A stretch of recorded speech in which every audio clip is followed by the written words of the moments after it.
গতকাল আমি শুনছি যে একটা আসলে প্রতিবন্ধী ছেলে আর কি কিডন্যাপ হয়েছে। তো পরবর্তীতে শুনলাম এর জন্য আমাদের বিএনপির সভাপতি হাফিজুর রহমান কাজল এবং তার ছেলে দায়ী।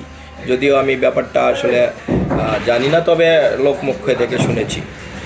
আর তার যে সন্ত্রাসী কার্যক্রমের আগেও চাঁদাবাজি এবং সন্ত্রাসীর অভিযোগ একাধিকবার এসেছে।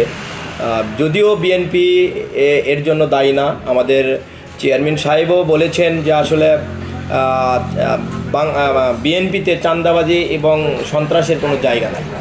আর এই কাজল আপনারা জানেন এখন সে অনেক বড় নেতা, কিন্তু বিগত 5 তারিখের আগে আমি ইউনিয়ন বিএনপির সাধারণ সম্পাদক, আমি এলাকার জনগণের থেকে জানবেন এই দলটা ধরে রাখার জন্য যা লোকবল মিছিল মিটিল আমি আপনাদের জানেন একাধিকবার তিনবার জেলে গেছি, 11টা মামলার আসামি।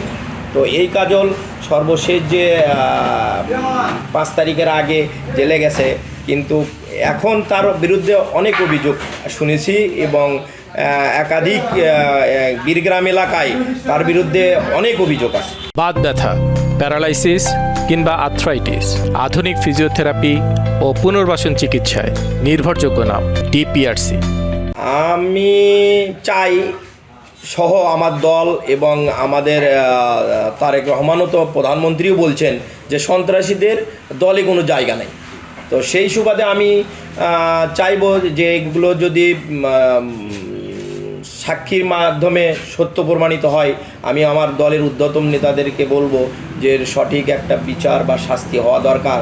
নতুবা এই দলের যারা আরও কর্মী আছে তারা আসলে এই সন্ত্রাসের প্রতি আসক্ত হবে বা উৎসাহিত হবে। আমরা সন্ত্রাস চাই না, আমরা সাধারণ মানুষের জনগণের দল বিএনপি, সেটা আমরা চাই, আমাদের চাওয়া এটা।